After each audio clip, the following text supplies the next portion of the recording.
जी important तो है, इसलिए कि वो मुसलमानों के जज्बात, उनके ख़यालात वो जानना चाहिए पूरी तरह से। अब ज़ाहिर बात है कि मुसलमान वक्फ़ के जायदादों के सिलसिले में जो अपनी राय रखती है वो सबके सामने मौजूद है। वो हम अपने JPC जब यहाँ आई हुई है तो हम उनके सामने इस बात को पेश करेंगे। See, we have left all over the entire NGOs and the stakeholders from all over Karnataka here, even from Kerala. So why have we come here? Because we want that India as a secular democratic republic should remain secular. We will manage our institutions, let the other religions manage theirs. We will not interfere in them, they will not interfere in us. That is how it has been happening all the while. And this is nothing but divisive politics being created in India. इंशाल्लाह हम पूरी कोशिश में लगे हुए हैं कि मरकज़ी हुकूमत की तरफ से एक पूरी टीम आई है। जो मौजूदा हुकूमत और जो अपोजिशन है वो दोनों के ज़िम्मेदारान आए हैं और यहाँ पर पूछना चाहते हैं, क्योंकि हमने पहले ही कहा है कि वक्फ़ जो तरामीम करना चाहते हैं उसकी हम कभी भी तायद नहीं करेंगे। कोई भी बात करना चाहते हैं हम किसी से हर किसी से बात करने के लिए तैयार हैं, लेकिन वक्फ़ का जो मसाला है वो सिर्फ़ मुसलमानों से है। तो इसको मुसलमानों के जो उलमा जानते हैं, काज़ियान किराम हैं और तमाम लोग उसको अच्छे तरीक़े से आज तक वक्फ़ बोर्ड जो इदारा है वो उसकी हिफाजत करता है और करता रहेगा। लेकिन उसमें बहुत सारे जो 44 तरामीम हैं उसमें इस तरह की चीज़ें हैं कि बाद में हमको बहुत सारे नुकसानात होंगे। अभी भी आप देख रहे हैं कि हमारी मसाजिद और मदारिस को बुलडोज़र के ज़रिए से तोड़ा जा रहा है। अगर हमने मुखालिफत ना की और ये बिल पास हो जाता है तो हिंदुस्तान में न जाने कितनी मसाजिद और मदारिस को हमारी तोड़ दिया जाएगा और हम उसको किसी हाल में भी बचा नहीं सकते हैं। तो हम यहाँ पर जो आज आने का मकसद है, ये जो उनसे बात करने का हमारा मकसद है, जो हमारे बुज़ुर्गों ने अपनी कमाई हुई जगह को अल्लाह के नाम पर वक्फ़ किया है, सिर्फ़ उसकी हिफाजत हुकूमत की भी ज़िम्मेदारी है और जो ज़िंदा मुसलमान हैं उनकी भी ज़िम्मेदारी है। तो उसी के लिए हम लोग हाज़िर आए हैं। इंशाअल्लाह हम बात करेंगे, जहाँ तक हमसे हो सकेगा हम अपनी कोशिश करेंगे। अभी तो मरहला उनके राय लेने का चल रहा है, वो राय लेंगे और अपनी रिपोर्ट वो पेश करेंगे पार्लियामेंट में।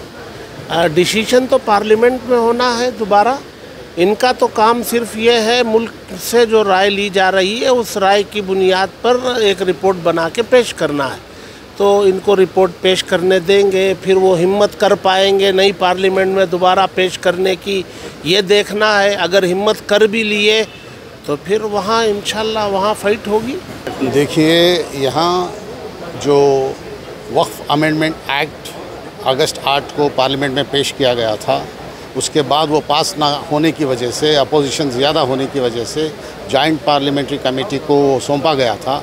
जॉइंट पार्लियामेंट्री कमेटी ने सारे स्टेट्स का दौरा करते हुए आज बेंगलुरु का दौरा किया है और बेंगलुरु में बहुत सारी तंजीमों को उन्होंने बुलाया है और ऑल इंडिया मिली काउंसिल और दीगर बहुत सारी तंजीमें, जमात इस्लामी, यहाँ जमात अहले हदीस और रज़ा अकादमी और अहले सुन्नत वल जमात वगैरह वगैरह सब के सब यहाँ ज़िम्मेदारान मौजूद हैं अपनी बात रखने के लिए कि वक्फ एक्ट 1995 जो है उसी को क़ायम रखा जाए। उसका अमेंडमेंट जो प्रपोज़ किया गया है 2024 में उसको हरगिज़ पास ना किया जाए, क्योंकि ये हमारी कौम के हक़ में या फेवर में नहीं है।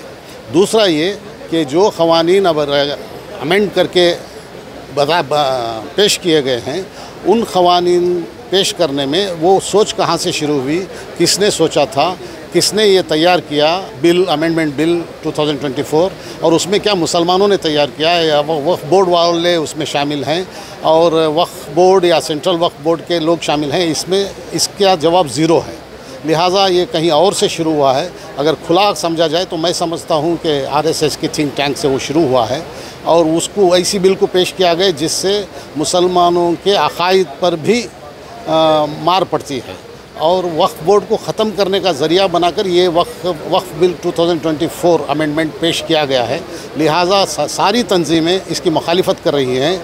हुकूमत को चाहिए, मरकज़ी हुकूमत को, इतनी सारी हिंदुस्तान भर में मुखालिफत को देखते हुए उसको हरगिज़ पास ना करें या पेश भी ना करें, बल्कि वक्फ एक्ट 1995 विथ अमेंडमेंट 2013 को आगे बढ़ाया जाए, उसी को आगे बढ़ाया जाए।